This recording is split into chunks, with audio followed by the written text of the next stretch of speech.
absolutely terrified. Then, out of the corner of my eye, I see something under one of the tables nearby.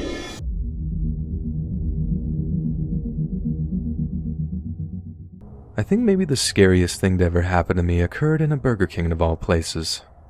I was on a particularly long drive one time, and it was later in the evening when I started to get kind of hungry. I kept driving for a few miles until I began to see signs of a Burger King.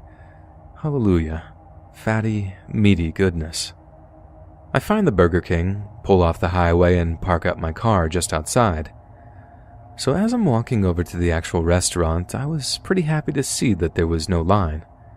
Not only that, but there didn't seem to be anyone inside the restaurant at all.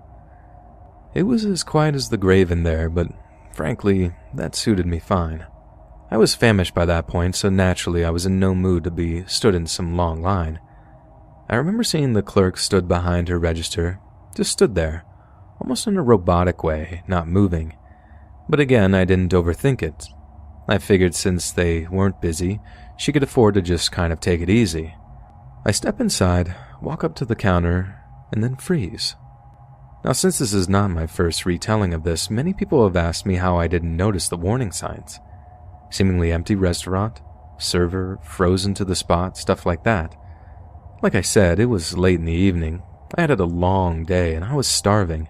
My situational awareness was not at its best, and everyone looking at this with hindsight can go screw themselves because I doubt they're the Sherlock Holmes they think they are. Anyway, I get up to the counter, look at the server, and see she's been crying. Not only that, but she's shaking too. She seems absolutely terrified. Then, out of the corner of my eye, I see something under one of the tables nearby.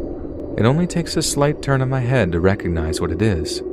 It was a person, lying face down, their fingers linked around the back of their head, and they seemed similarly terrified too scared to even look up from this prone position. Only then did I realize that something was horribly, horribly wrong. I just didn't know what. But thankfully, or not thankfully, I didn't have to wait long to find out. From the back of the store, a guy in a mask steps out from behind a fryer or something, a grubby-looking gun in his hand, and it's pointed at me. Phone, wallet, and keys on the counter. Now. I can't remember his exact words, but they were essentially that. He ordered me to empty my pockets, and when I did, he ordered me down on the floor. Just like the other dude, I instinctively linked my fingers behind my head. I had apparently interrupted him in the process of emptying the cash registers, or rather, commanding the poor, terrified server to do so for him, which she did. I didn't see much of what happened next, but I know he told her to put the money in a food bag so he could walk out without too much suspicion being raised, or that's what the logic seemed to be to me. Before he left, he told us all to count to 100 before we got up, and if anyone did, he'd shoot us through the giant glass windows that pretty much made up most walls. As you can guess, I didn't get up, not until I heard him screech out of the parking lot in a car. My car. Needless to say, that was quite the messy situation to follow up with for many months after.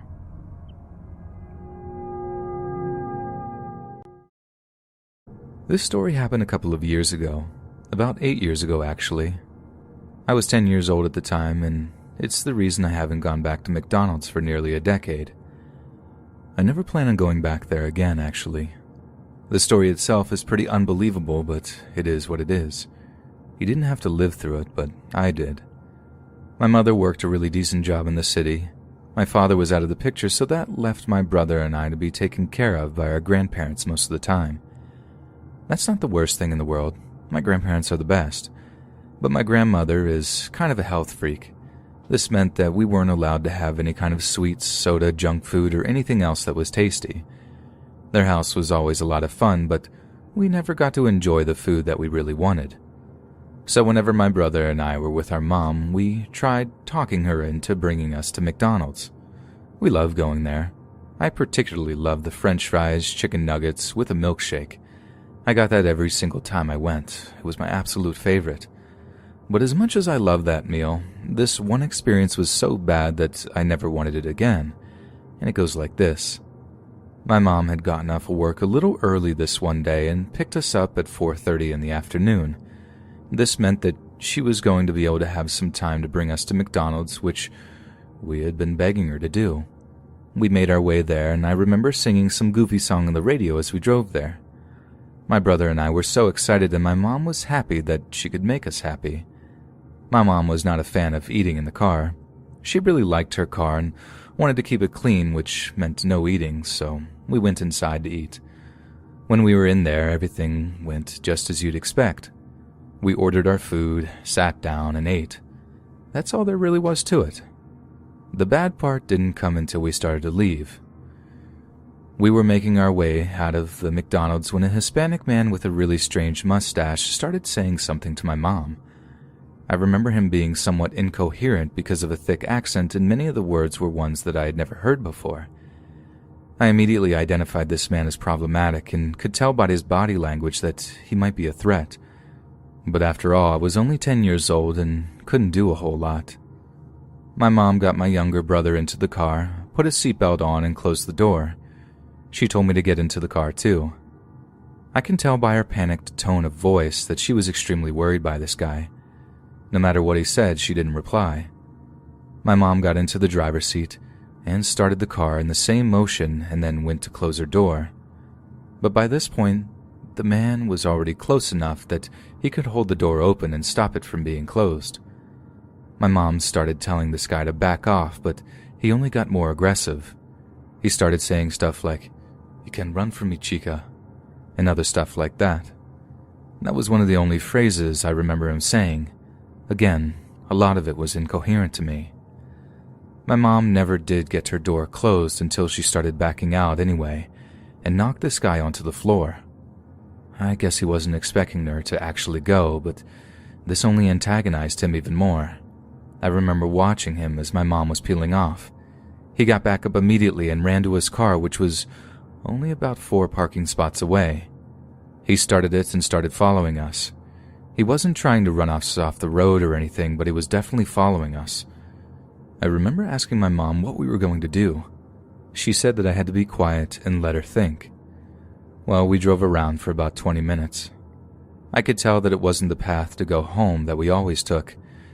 I remember it feeling like a really long time that we were on the road. The sun started to go down and we all felt a lot of tension. My mom eventually had the good idea to go to the police station. She called the police on her cell phone before she got there and told them about the situation. When we got there, there were policemen waiting in the parking lot. Despite there being cops all over the place, this guy still followed us, parked right behind us, and got out of the car, running at my mom. It was honestly terrifying. Thankfully, a police officer had tackled him and they took care of him from there. They put him into handcuffs and took him somewhere into the station. They eventually brought us in and asked us questions about what had actually happened. My mom told them the whole story from start to finish, and then we went home. It was really scary to experience as a kid, and I still think about it sometimes. The craziest part is that this guy was confident enough to still go after my mom with police around in front of a police station. I don't know what kind of judgment he had, but whatever it was probably impaired by drugs or something. A couple of weeks later, a lawyer had contacted my mom. He was trying to prosecute this guy for multiple crimes. He claimed that this guy who had tried to abduct my mother was actually a leader in some kind of gang. It wasn't MS-13 or anything, but it was a fairly significant street gang in our area. My mom told him no because it would mean putting herself and her kids in danger. She knew that there was going to be a risk of testifying against a gang member, and she didn't trust the police officers to keep her safe. My mom didn't tell me that last part until a couple of years later. I must have been about 15 years old when she finally told me. I totally understood why she refused. I'm not sure whatever happened to this gang member, but he did a really good job of intimidating people into not testifying against him. I can't even imagine the kind of person this guy was, though. Imagine going to McDonald's, seeing a mother with 2 kids, and then wanting to abduct her. and then being crazy enough to follow her on the road for a half hour and park behind her in front of a police station.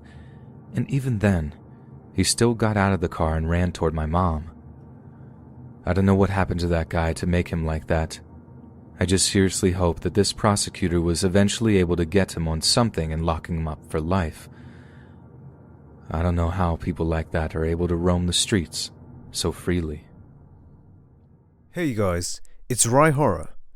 It seems like many of you guys enjoy my animated stories, but only 27% of you are subscribed. If you want to see this channel hit 10k subs, then please like and subscribe.